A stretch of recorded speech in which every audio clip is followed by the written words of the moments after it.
ए channel पर राउर स्वागत बा।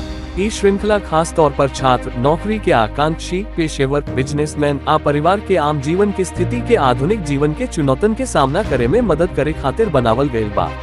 ई वीडियो सीरीज रौरा के भगवत गीता में छिपल 108 गो गुप्त ज्ञान के अपना आधुनिक जीवन में लागू करे में मदद करी, जवना से रौरा भीतर के ताकत, आत्मविश्वास, सफलता आ आंतरिक शांति हासिल करे में मदद मिली। दिन में 3 मिनट से भी कम समय में उपलब्ध ही अंतर्दृष्टि आपके जीवन के असफलता, डर, अवसाद, अबुरी आलस्य जैसन चुनौती से उबर के मदद करे। आज ही शुरू करें अपनी जीवन परिवर्तन की सफर। एक श्रृंखला के 5वां भाग में हमनी के भीतरी ब्रह्मा पुराण आदत के आकर्षण के बारे में समझब जा। हमनी के पता चलला कि कैसे अर्जुन दूगो सेना के देख के भ्रम में पड़ गए ना अपना भाई लोग के आमने सामने के पहचान ले हले। ये बात हमनी के खुद के जीवन पर भी लागू होला। हमनी के नया जिम्मेदारी आ लक्ष्य उठावल चाहत बानी जा, लेकिन पुरान आदत हमनी के रोकत रहेला। अर्जुन के स्थिति जहां वो अपना भाई लोग के दूगो सेना के बीच खड़ा देख के लड़ाई करे में संकोच करेला, वो ही तरह के बाद जैसे हमनी का नया राह पर चले के चाहत बानी जा, बाकिर हमनी के आरामदायक जिंदगी आ पुरान आदत हमनी के रोकत बा।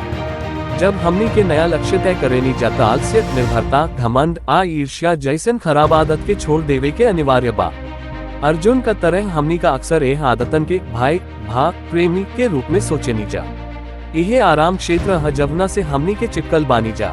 हमनी के दिमाग हमनी के चली और आराम करी जा, काल से शुरू करी जा, अब ही बहुत समय बा जैसन मुहावरा से लुभावेला। ये आवाज हमनी के आदत में अटकल रखे के कोशिश करेला, भले वो नुकसानदेह होखे।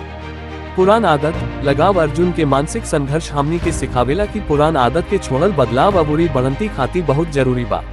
वो अपना पुरान तरीका से अपना लगाव बाकी हो हार माने से मना कर देला, भले ही ओकरा से ओके पतन हो जाओ।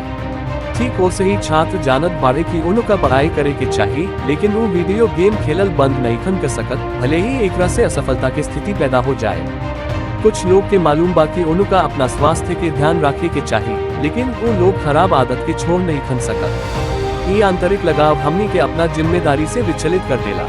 महत्वपूर्ण सबक, ई टकराव हमनी के सिखावेला कि बदलाव के रास्ता हमेशा हमनी के आराम क्षेत्र के चुनौती देवेला। हमनी के सही जिम्मेदारी आ पुरान सुख सुविधा से लगाव के बीच एगो साफ चुनाव करे के हुई। पुरान आदत छोड़ के नया जिम्मेदारी उठावल भीतरी हिम्मत आ सफलता के सही राह। अगर रौरा ई भाषण प्रेरणादायक लागल तो सब्सक्राइब करी, अपना प्रियजनन से शेयर करी, आ बदलाव के चक्र बनाई।